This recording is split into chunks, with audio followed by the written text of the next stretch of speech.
राही के सामने 2 गुब्बारे रखे गए थे। एंकर ने समझाया कि रेड गुब्बारा डांस रानीज का प्रतीक है और येलो गुब्बारा जोश अनलिमिटेड का। एंकर ने कहा कि जिस गुब्बारे को राही फोड़ेगी वह टीम प्रतियोगिता से बाहर हो जाएगी। माहौल में सन्नाटा छा गया, सभी की निगाहें राही पर टिक गई। अनुपमा और डांस रानीज की टीम घबराई हुई नजर आई। शाह परिवार के बीच चिंतित था, वहीं दूसरी तरफ मोटिबा और ख्याति की आंखों में चमक थी। सस्पेंस और तनाव का माहौल बन गया।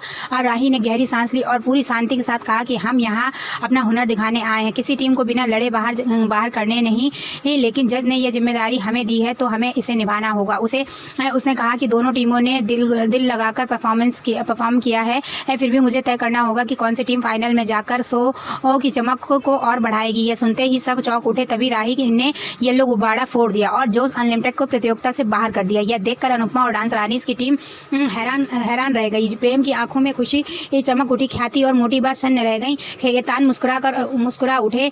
आसपास खड़े लोग तालियां बजाने लगे। एंकर ने कहा कि राही ने सबको हैरान कर दिया। अब माँ और बेटी के बीच जंग होने वाली है। उधर तोशु ने तुरंत अपना सट्टा बदल दिया। उसने सबको फोन कर बताया कि अब कोई भी अनुज डांस अकेडमी पर पैसे नहीं लगाएगा। दूसरी तरफ प्रेम ने कहा कि राही ने टैलेंट का अपमान नहीं किया बल्कि सही निर्णय लिया है, उसे राही पर गर्व है। राही ने अनुपमा से कहा कि अगर अभी उन्हें बाहर कर देती तो फाइनल में उनकी हार देखने का मजा नहीं आता।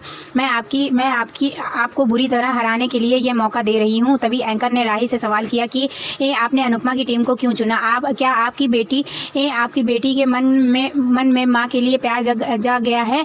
राही ने बेधड़क जवाब दिया कि मुझे किसी कमजोर टीम से जीत नहीं चाहिए। डांस रानीज लोगों की पसंदीदा टीम है, इसलिए उन्हीं के सामने उन्हें हराकर ट्रॉफी जीतने का मजा अलग है। सेमीफाइनल में सबने कहा था कि माँ ने बेटी को बचाने के लिए जानबूझकर हार मानी, इसलिए आज वह एहसान मैंने उतार दिया है। राही ने स्पष्ट कहा कि मुझे बीक में मिली जीत नहीं चाहिए, मैं तो लड़कर हराकर छीनी हुई जीत चाहती हूँ। यह सुनकर अनुपमा स्तब्ध रह गई। राही ने आगे कहा कि अब तक सिर्फ डांस हो रहा था, लेकिन अब जंग होगी। ख्याति और मोटिबा जाने लगी तो प्रेम ने उन्हें रोक लिया। मोटिबा ने कहा कि राही पागल हो गई है, वह भी अनुपमा जैसी महान बनना चाहती है। वहीं लीला ने कहा कि राही के अंदर आज भी अनुपमा के संस्कार जिंदा हैं। बाबूजी भी इस बात से सहमत हुए। मनोहर जी ने राही की तारीफ की। उधर तोशु ने सबको फिर से डांस रानीज पर पैसे लगाने के लिए मनाया। इसी बीच एंकर ने अनुपमा और राही के बीच महाभारत का ऐलान कर दिया। इसके बाद अनुपमा और राही के साथ मिलकर डांस शुरू किया। दोनों टीम एक साथ मंच पर आई। जोश और जुनून से भरी उनकी परफॉर्मेंस ने सबका ध्यान खींच लिया। राही और अनुपमा एक साथ पूरे आत्मविश्वास से डांस कर रही थी। दोनों टीम ने शानदार तालमेल दिखाया और एक साथ अपनी परफॉर्मेंस समाप्त की। एंकर ने ऐलान किया कि कल दोनों टीमों के बीच महामुकाबला होगा। परफॉर्मेंस के बाद अनुपमा ने राही को धन्यवाद दिया कि उसे यह मौका देने के लिए, लेकिन राही ने कहा कि यह मौका उसने अनुपमा को नहीं, खुद को दिया है। वह किसी से यह नहीं सुनना चाहती थी कि वह उनकी परछाई है। शो में लोग माँ बेटी का नाम लेकर चलाना चाहते थे, लेकिन उसे ना माँ चाहिए और ना ही रिश्ता। अनुपमा हैरान रह गई। राही ने ताना मारते हुए कहा कि अब मैं खुद का वजूद बनाऊंगी और दुनिया खुद कहेगी कि मैं आपसे बेहतर हूं। इसके लिए आप मेरी माँ नहीं, ना ही अपनी, आप सिर्फ मेरी कॉम्पिटिटर हैं।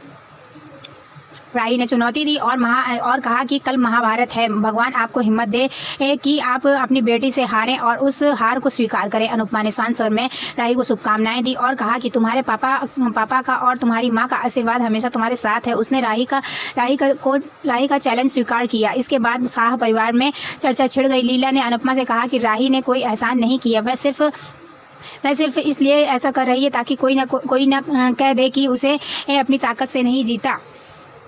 देविका ने भी अनुपमा को समझाया। लीला ने कहा कि कल का दिन तुम्हारे लिए सबसे कठिन होगा। देविका ने बताया कि तुम्हारी बेटी नकारात्मक विचारों से घिरी हुई है और गुस्से में उसकी सोच और भी बढ़ जाएगी। मनोहर जी ने भी अनुपमा को समझाया कि राही का गुस्सा उसे और अधिक उग्र बना सकता है। ये सब मिलकर अनुपमा को मानसिक रूप से तैयार कर रहे थे, लेकिन अनुपमा का चेहरा गंभीर था। वह जानती थी कि यह मुकाबला सिर्फ डांस का नहीं बल्कि माँ बेटी के बीच एक गहरी लड़ाई का है। कल क्या होगा इसका अंदाजा किसी को नहीं था, लेकिन सभी के मन में यही सवाल गूंज रहा था कि क्या राही अपने जुनून में खुद को खो देगी या अनुपमा उसे समझा पाएगी। संघर्ष की यह घड़ी परिवार की भावनाओं और रिश्तों की कसौटी बन चुकी थी। जसप्रीत ने सभी से कहा कि आज हम पूरी मेहनत से रिहर्सल करेंगे। लीला ने भी उसकी बात का समर्थन किया। तभी देविका ने अनुपमा से कहा कि वह कुछ बोले। अनुपमा ने गहरी सांस लेकर सबको संबोधित किया और स्पष्ट कहा कि आज कोई रिहर्सल नहीं होगी, ना ही कंपटीशन की चर्चा होगी। उसने समझाया कि जब तक फाइनल की ट्रेन स्टेशन पर नहीं आती तब तक हम अपने सिर पर टेंशन का सूटकेस लेकर घूमते नहीं रह सकते। फाइनल तो कल है, इसलिए कल सुबह से टेंशन लेंगे। फिलहाल खुद पर भरोसा रखना है और भगवान पर भरोसा रखना है। उसने कहा कि हमें गणपति बप्पा की आरती के बाद अच्छी नींद लेनी चाहिए ताकि हम कल पूरी ऊर्जा के साथ मुकाबले में उतर सकेंगे। यह कहकर अनुपमा ने गणपति बप्पा का जयकारा लगाया और आरती शुरू कर दी। सभी मिलकर आरती में शामिल हुए। भले ही सबके मन में प्रतियोगिता की बातें चल रही थी, फिर भी आरती करते हुए सबने खुद को भगवान की शरण में सौंप दिया।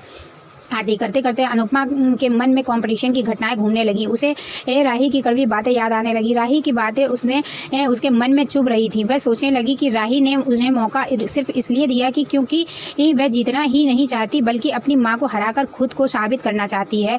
उसकी हार ही राही के जुनून का कारण बन गई है। आरती खत्म होने के बाद अनुपमा ने भगवान से प्रार्थना की कि अब हार जीत आपके हाथ में है, जो भी अच्छा डांस करे उसे जीत दिलाइए। इस सोच के साथ वह शांत हो गई, लेकिन उसके मन का बोझ पूरी तरह हल्का नहीं हुआ। उधर कोठारी हाउस में गौतम अपनी बात रखते हुए कहता है कि अनुपमा को दूसरा मौका देने वाली इस घर की बहू नहीं बल्कि अनुपमा जोशी की बेटी है।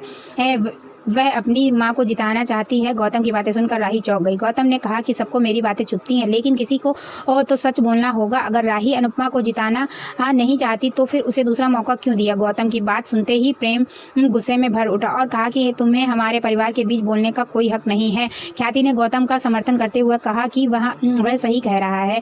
वह राही से बोलती है कि वहाँ सिर्फ तुम्हारा नाम दांव पर नहीं था, पूरे कोठारी परिवार की इज्जत भी दांव पर थी, लेकिन तुम्हारे लिए अपनी माँ के प्यार के सामने ससुराल की इज्जत कोई मायने नहीं रखती। यह सुनकर मोटी बा ने भी कहा कि हमें लगा था कि राही अब अपने ससुराल की ही हो गई है, लेकिन आज उसने साबित कर दिया कि उसका दिल आज भी अपने मायके और अपनी माँ के लिए धड़कता है। पराग ने भी राही से सवाल किया कि तुमने ये क्यों किया, कि यह बड़प्पन दिखाने का समय नहीं था। राही ने पूरे आत्मविश्वास से जवाब दिया कि यह घर भी मेरा है और मेरा मायका भी। मेरा किसी से कोई लगाव नहीं है, मुझे ना मायके से मोह है और ना ही माँ से। लेकिन जब मोटी माँ ने पूछा कि फिर अनुपमा जी को उनका साथ क्यों दिया, तो राही ने साफ कहा कि मैंने उनका साथ नहीं दिया बल्कि आपका साथ दिया है। अगर मैं आज उन्हें बाहर निकाल देती तो पूरी दुनिया यही कहती कि मैं अपनी माँ से मुकाबला करने से डर गई। ट्रॉफी तो हमें मिल जाती लेकिन इज्जत नहीं मिलती। अब हम खुले मुकाबले में उन्हें हरा कर ट्रॉफी भी लेंगे और इज्जत भी। राही ने मोटी बात से कहा कि आपने मुझ पर भरोसा किया है तो थोड़ा और भरोसा रखिए। कल सारी दुनिया देखेगी कि एक बेटी अपनी माँ के साय से कैसे बाहर निकलती है। सबको पता चलेगा कि मैं अपनी माँ से कितनी बेहतर हूँ। यह सुनकर प्रेम परेशान हो गया। राही आत्मविश्वास से कहती है कि कल मेरी जीत और उनकी हार का दिन होगा। कल राही कोठारी हमेशा के लिए अनुपमा का गुरूर तोड़ेगी। इसी के साथ आज का एपिसोड समाप्त हो गया। अगले एपिसोड की झलक में दिखाया गया कि देविका अनुपमा से पूछती है कि क्या वह कंपटीशन के बाद मुंबई जाएगी या नहीं, या यहीं रुकेगी। देविका कहती है कि उसे अनुपमा को एक सरप्राइज देना है। तभी देविका को चक्कर आ जाता है और अनुपमा उसके लिए परेशान हो जाती है। देविका कहती है कि तुम मुझसे वादा करो कि तुम आखिरी सांस तक जीना नहीं छोड़ोगी। इसके बाद अनुपमा को देविका की मेडिकल रिपोर्ट मिलती है, लेकिन देविका रिपोर्ट छीन लेती है ताकि अनुपमा परेशान ना हो। आज का एपिसोड भावनाओं से भरा हुआ था। एक तरफ अनुपमा की ये चिंता और आत्मसंयम दिखा तो दूसरी तरफ राही का आत्मविश्वास और जुनून। परिवार के लोग अलग अलग विचारों में बड़े नजर आए। कुछ राही के खिलाफ थे तो कुछ उसके आत्मसम्मान की लड़ाई को समझ रहे थे। फिर भी सबका ध्यान कल के मुकाबले पर केंद्रित था। अब देखने वाली बात यह होगी कि यह संघर्ष सिर्फ डांस तक सीमित रहेगा या रिश्तों की जंग और गहरी हो जाएगी। आज का एपिसोड आपके लिए कैसा रहा हमें कमेंट करके बताइए। ऐसे ही डेली अपडेट्स के लिए वीडियो को लाइक करें और हमारे चैनल को सब्सक्राइब करना ना भूलें। धन्यवाद।